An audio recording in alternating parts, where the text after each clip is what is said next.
ডাকাত সন্তানের চোখে পানি এসে গেল। আহারে আল্লাহ, এরা আল্লাহর বান্দা, আমরাও আল্লাহর বান্দা, এরা এত ভালো মানুষ, আমাদের মতো ডাকাতদের সাথে এরা ওয়াদা ভঙ্গ করে না, কথা দিয়ে কথা লঙ্ঘন করে না। আর আমরাও আল্লাহর বান্দা, আমরা মানুষের ইজ্জত লুণ্ঠন করি, মানুষের অর্থ সম্পত্তি লুণ্ঠন করি।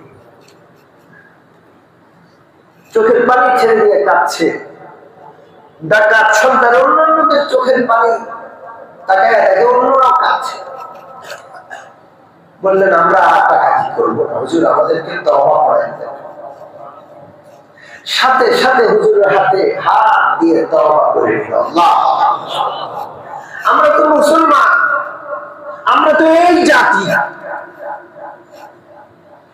এই জাতি আমরা। কে আমাদেরকে লুটেরা বানাইলো? আমাদের আমানতদারি, আমাদের সততা কে লুট করে নিল? গোটা দেশ এমন কোন সেক্টর নাই, এমন কোন অফিস নাই যেখানে দুর্নীতি লুটতরাজ। সবাই সবাইকে লুটে বেড়াচ্ছে, একটা লুটেরার দেশ। এই সমস্ত লুট দিয়ে, এই সমস্ত মুসলমান দিয়ে আল্লাহ কোনো দরকার নেই। সততা আনতে হবে, আমানতদারি আনতে হবে, পাশাপাশি জিহাদি জলসা থাকতে হবে। মুকাতিলুনা ফি সাবিলিল্লাহি ফায়াকতুলুনা ওয়া ইউকাতালুন।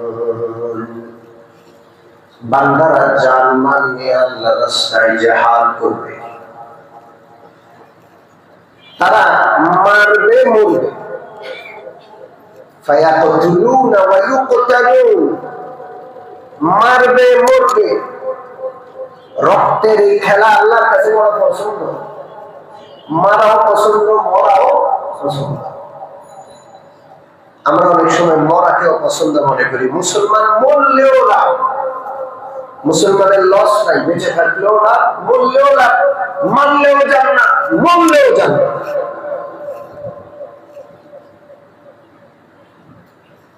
মুসলমানদের হায়াত দামি, মুসলমানদের মৃত্যু দামি।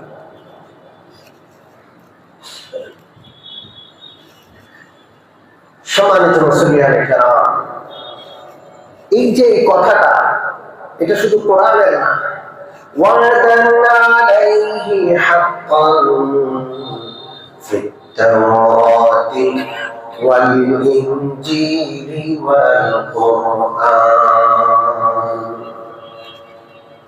এই ওয়াদাটা আল্লাহ তাআলা তাওরাত, ইনজিল, কোরআন সমস্ত আসমানি কিতাবে আল্লাহ ওয়াদা করে রেখেছেন। যে ব্যক্তি আল্লাহর জন্য জান দিবে, আল্লাহ তার জন্য জান্নাত দিবে।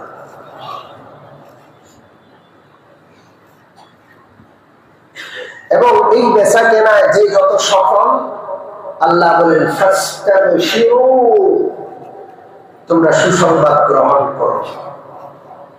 আমার সাথে এই বেচা কেনার ব্যাপারে যে যত সতর্ক, যে যত আশাবাদী, সে তত বেশি সুসংবাদ গ্রহণ করে নাও আমার কাছ থেকে।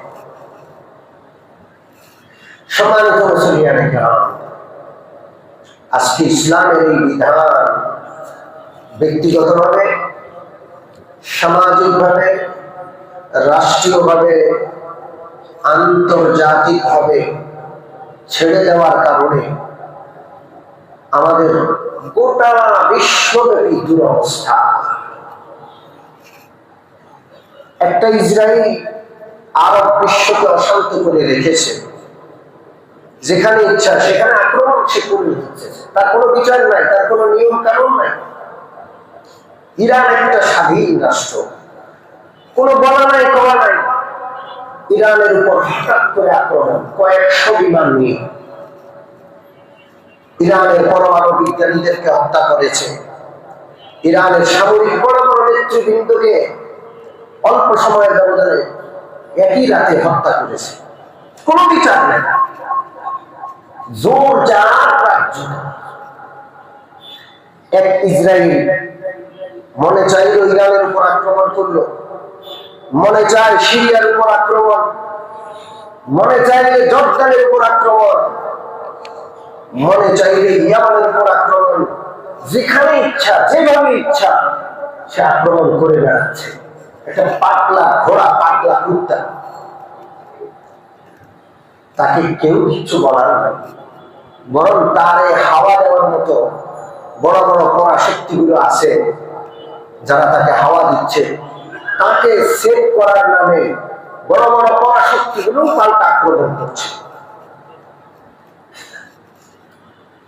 এবং এই ইসরায়েলের এই অবস্থা দেখে আমাদের এই অঞ্চলেও দক্ষিণ এশিয়ার কোন কোন রাষ্ট্র নিজেকে ইসরায়েল করার স্বপ্ন দিচ্ছে। ঠিক ঠিক না? প্রকাশ্যে হুমকি দিচ্ছে আমাদের দেশকে, আমাদের মুসলিম অন্যান্য দেশকে। ওরা হবে ইসরায়েল, আমাদেরকে বানানো হবে ফিলিস্তিন। কথা ঠিক ঠিক?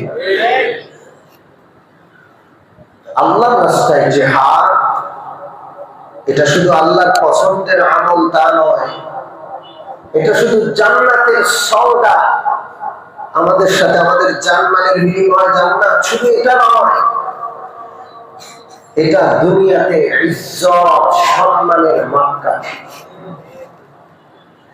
মুসলমান যদি আল্লাহ রাব্বুল আলামিনের ইবাদতকে বুকে আঁকড়ে ধরে, আল্লাহর এই পছন্দের আমলকে মুসলমান নিজের পছন্দের বিষয় বানায়, পৃথিবীর কোন পরাশক্তি মুসলমানদের দিকে চোখ তুলে তাকানোর সাহস পাবে না। আর মুসলমান যদি এই বিষয়টা ছেড়ে দেয়, আল্লাহ রাসূল বলেছেন, ইযা তারাক্তুমুল জিহাদা ফাসাল্লাতাল্লাহু আলাইকুমুজ জিল্লা। আল্লাহ রাসূল বলেন, যখন তোমরা আল্লাহর পছন্দের আমল জিহাদ ছেড়ে দিবা, আল্লাহ রাব্বুল আলামিন অপমান অপদস্থতা তোমাদের উপর চাপিয়ে দিবেন। পৃথিবীর কোন জিনিস দিয়ে অপমান দূর করা যায় না, টাকা দিয়ে দূর হবে না, পয়সা দিয়ে দূর হবে না, খনিজ সম্পদ দিয়ে দূর হবে না, জনসংখ্যা দিয়ে এই অপমান অপদস্থতা থেকে মুক্তি পাওয়া যাবে না। একমাত্র পদে। এটা আমি কেন বলছি? সম্মানিত উপস্থিতি, গোটা মিডিয়া নীরব,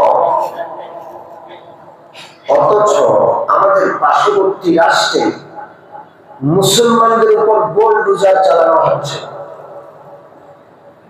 আমরা জানিও না। শত শত মসজিদ ভেঙে দেওয়া হচ্ছে, হাজার হাজার মাদ্রাসাকে অবৈধ ঘোষণা করা হচ্ছে। এই সপ্তাহে বৃষ্টির মধ্যে আমাদের দেশে যেমন বৃষ্টি, ওই দেশে আরো বৃষ্টি। এই বৃষ্টির মধ্যে, বন্যার মধ্যে মানুষগুলোকে ঘর থেকে বের করে দেওয়া হয়েছে। দোকান পাট, মুসলমানদের সম্পদ, মুসলমানদের বাড়ি ঘর শত শত বুলডোজার দিয়ে, হাজার হাজার বাহিনীর সদস্য দিয়ে ঘিরে ফেলে মুসলমানদের বাড়ি ঘর সহায় সম্পদ সব তছনছ করে দিচ্ছে। আমরা জানিও না, মিডিয়া এটাকে তুলে ধরছে না। আপনি শুধু মুসলমান, এটা এত বড় অপরাধ আপনার এই পৃথিবীতে, আপনার ঘর বাড়ি সহায় সম্পদ এমনকি জান পর্যন্ত যে কেউ নিয়ে নিতে পারে। প্রকাশ্যে মুসলমানদেরকে হত্যা করা হচ্ছে, জয় শ্রীরাম বলা হচ্ছে, দাড়ি ধরে টানা হচ্ছে, কোনো বিচার নেই, ছুরি দিয়ে হত্যা করা হচ্ছে। সম্মানিত মুসলিয়ানে কেরাম, উপায় নাই আমাদের। এক নম্বর, ঈমান আমল ঠিক করতে হবে। রাজি আছি ইনশাআল্লাহ? আমানতদারি আনতে হবে। দুই নম্বর, জিহাদি জজবা তৈরি করতে হবে। আল্লাহর বান্দা উলামায়ে কেরামের পক্ষ থেকে ডাক আসলে আমরা যেন কেউ পিছন ফিরে না তাকাই, আল্লাহর জন্য আল্লাহর রাস্তায় জান দিতে প্রস্তুত থাকি। রাজি আছি?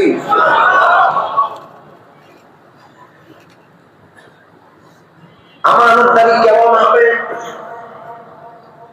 মুসলমান অপরের সম্পদ লুট করে খায়, গোটা দেশটা দুর্নীতিতে ছেয়ে গেছে, দুর্নীতিতে ডুবে গেছে।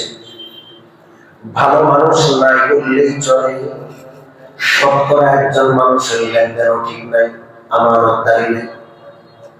এখন মানুষ ব্যবসা করে খাওয়ার চিন্তা করে না, কামাই করে খাওয়ার চিন্তা করে না। বেশিরভাগ মানুষ আরেকজনের মাথায় বাড়ি দিয়ে, আরেকজনের সম্পদ মেরে দিয়ে খাওয়ার চিন্তা করে। এটা থেকে বেরিয়ে আসতে হবে। যে হারাম খায় তারে দিয়ে আল্লাহ দিনের কোনো কাজ নেবেন না। ও তো নিচু মানুষ, ওরে দিয়ে আল্লাহ তারা বড় কাজ নেবেন না। ও ছোট লোক। আল্লাহর জান্নাত হলো আল্লাহর পছন্দ, আল্লাহর প্রিয় বান্দাদের জন্য, যাকে আল্লাহ পছন্দ করেন না চোর চোরটা, লুটে মানুষের সম্পদ ধোঁকা দিয়ে প্রতারণা করে খায়। আপনি যদি এমন হন, আল্লাহর পছন্দের তালিকা আপনি আসতে পারবেন না।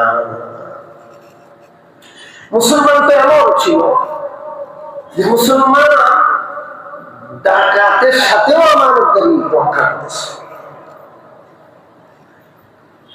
দারুল উলুম দেওবন্দের শুরু দিককার একজন আল্লাহওয়ালা নাম হলো মুফতি লুৎফুল্লাহ সাহেব রাহমাতুল্লাহ আলাইহি। মুফতি লুৎফুল্লাহ সাহেব রাহমাতুল্লাহ আলাইহি বহু বড় আল্লাহওয়ালা। একবার তিনি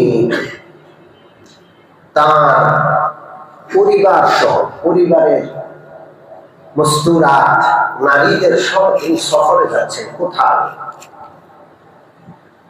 দূরের সফরে যাচ্ছেন। সেই সময় ঘোড়ার গাড়ি, গরুর গাড়িতে করে সফর করতে হতো। মাওলানা লুৎফুল্লাহ সাহেব রাহমাতুল্লাহ আলাইহি দুইটা গরুর গাড়ি বা ঘোড়ার গাড়িতে করে সফর করছেন। একটাতে ছেলেরা, আরেকটাতে পরিবারের মেয়েরা। আপনাদের মনে থাকার কথা, আগের দিনে মেয়েরা সফর করার সময় রিক্সাটাকে শাড়ি দিয়ে, কাপড় দিয়ে বেঁধে ফেলা হতো। দেখেছেন আপনারা? জানি না গ্রামে এখন আছে কিনা, নাই।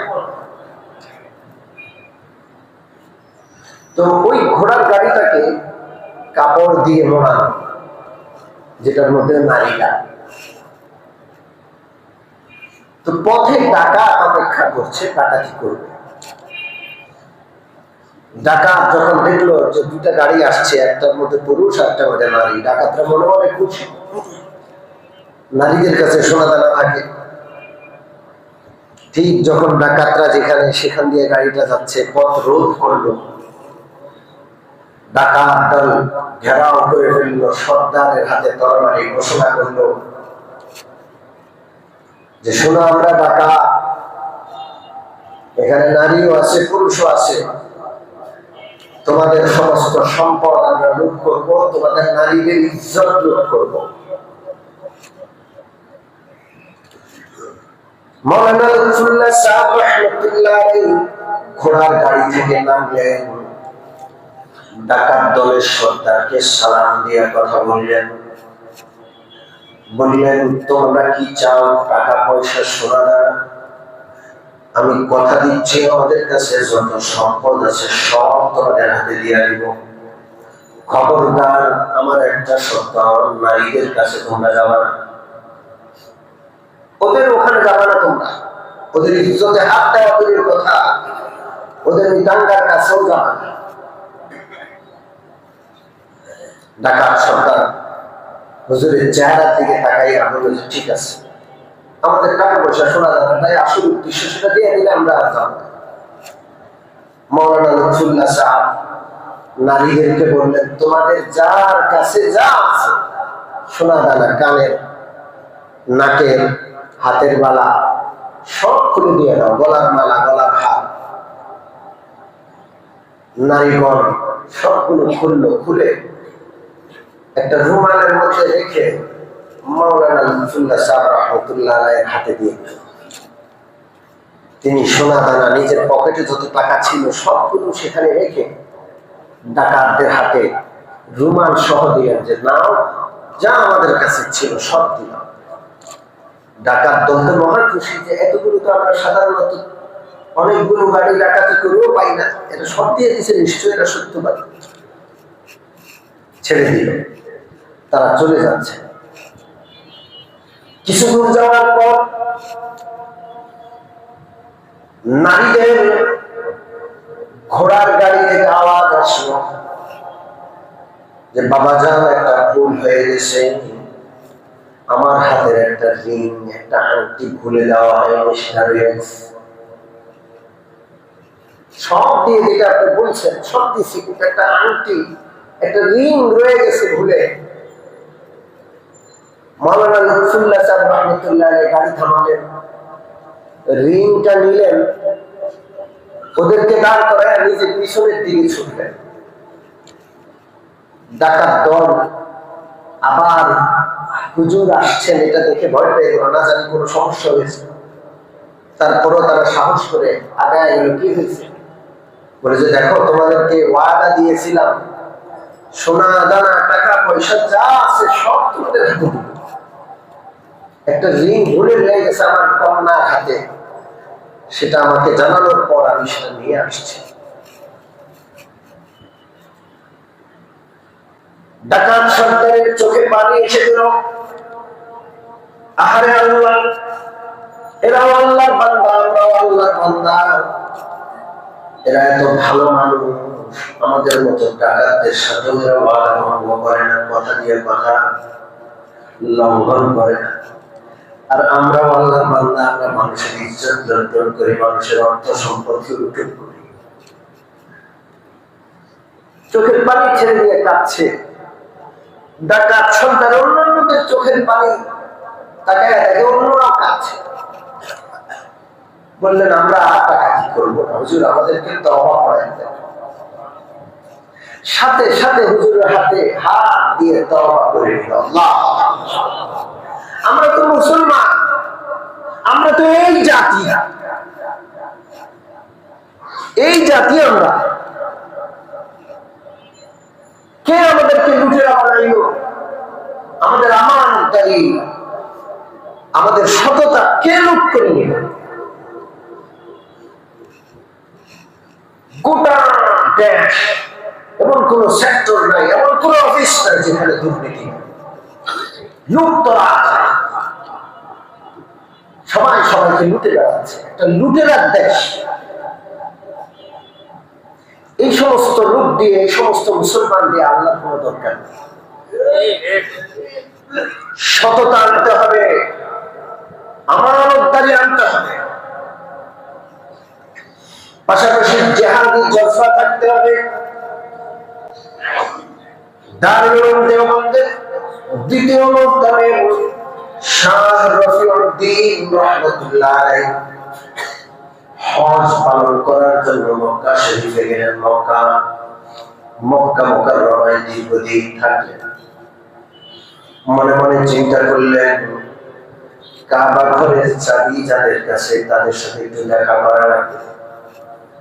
কাবা ঘরের চাবির ব্যাপারে ইতিহাস আছে। আল্লাহ রাসূল সাল্লাল্লাহু আলাইহি ওয়াসাল্লাম হিজরত করে মক্কা থেকে মদিনায় চলে যাবেন।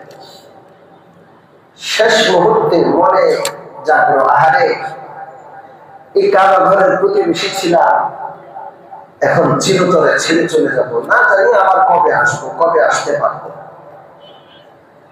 রাসূলুল্লাহর মনে আকাঙ্ক্ষা জাগলো, একটু আল্লাহর ঘরের ভিতরে ঢুকে যদি 2 রাকাত নামাজ পড়ে আল্লাহর কুদরতি কদমে একটু আল্লাহর ঘর বাইতুল্লাহর ভিতরে করে সিজদা করতে পারতাম।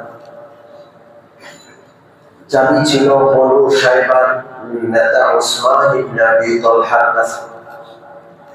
রাসূলুল্লাহ তার কাছে চাবি চাইলেন, দরজা খুলে দেওয়ার কথা বললেন।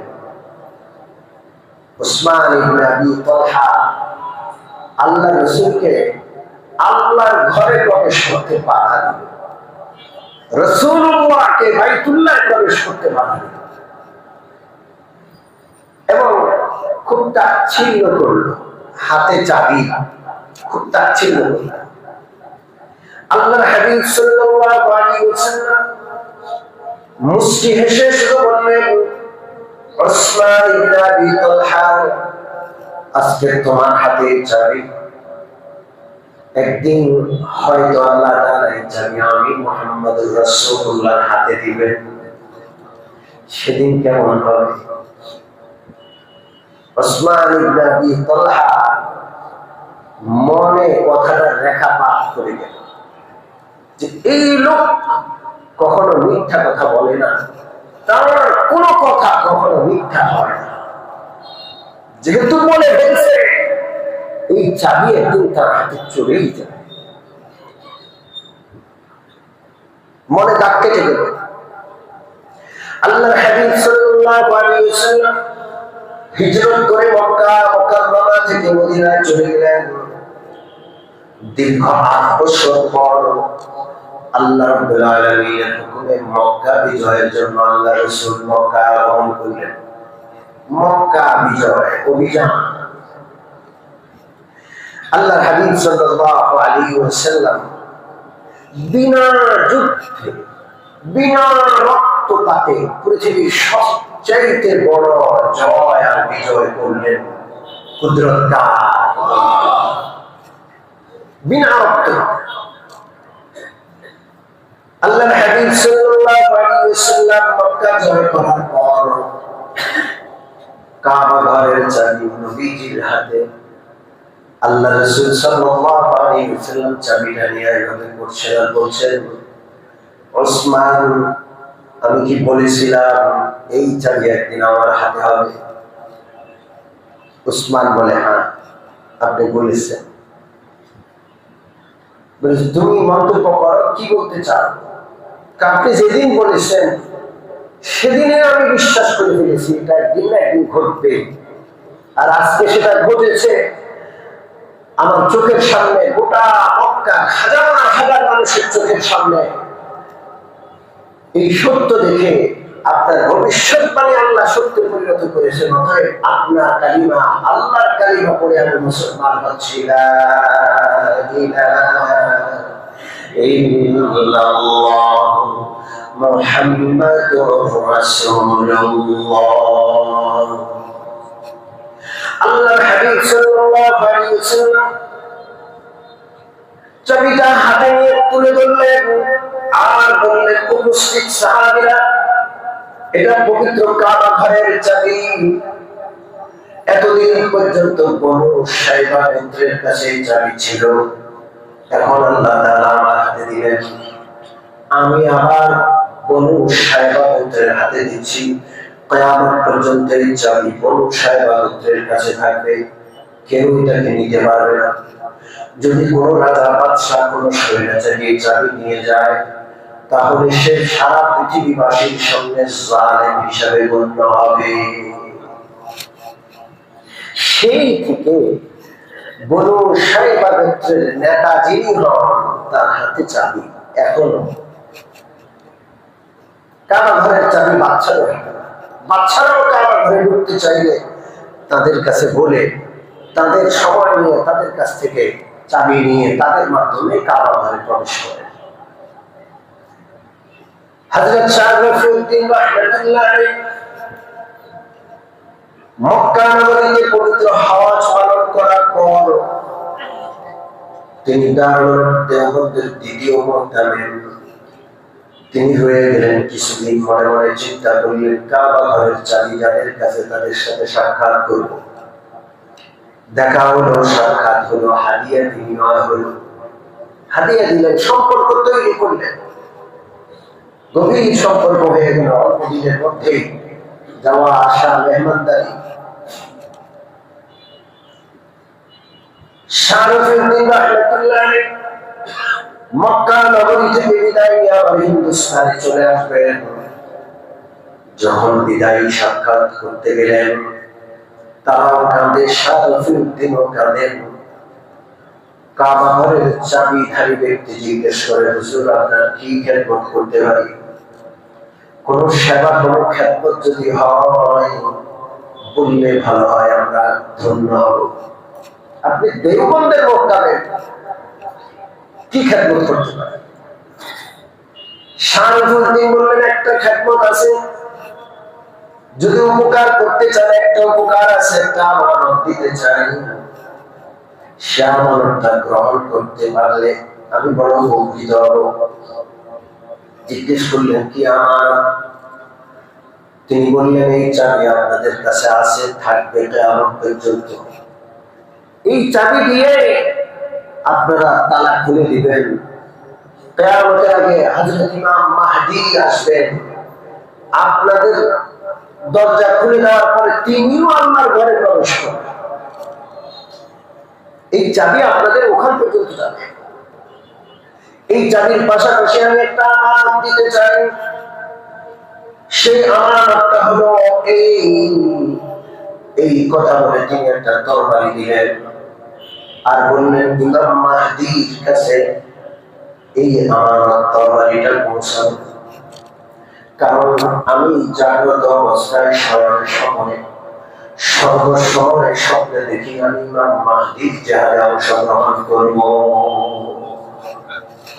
এই দিন, এই ইসলাম সারা পৃথিবীর ব্যাপী এই ইসলাম আবার তুঙ্গে উঠবে।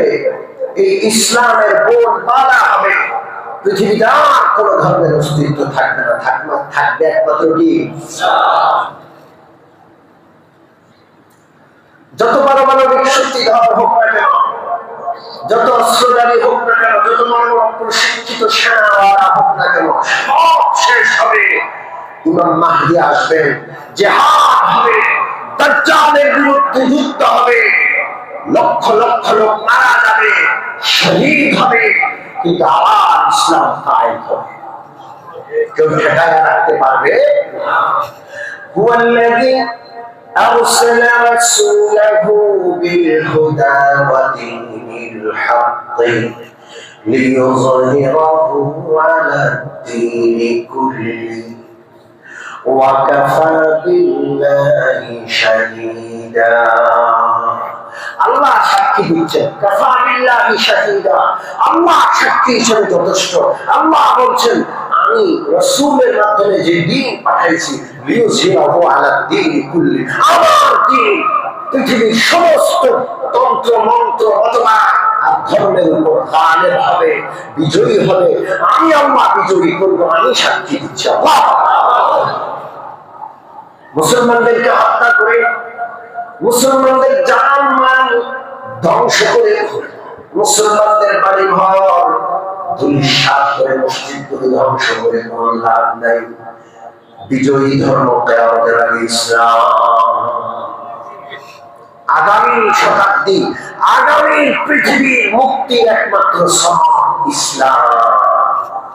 কথা ঠিক না? আমরা আছি ইসলামের সাথে। সততা সত্যবাদীরা বজায় রাখবেন ইনশাআল্লাহ। জিহাদি জজবা অন্তরে পোষণ করবেন ইনশাআল্লাহ। আল্লাহ আমাদেরকে কবুল করেন। আমিন। ওয়া আখিরু দাওয়ানা আলহামদুলিল্লাহি রাব্বিল আলামিন। ওয়া সাল্লাল্লাহু তাআলা আলা খায়রি খালকিহি মুহাম্মাদিন ওয়া আলিহি।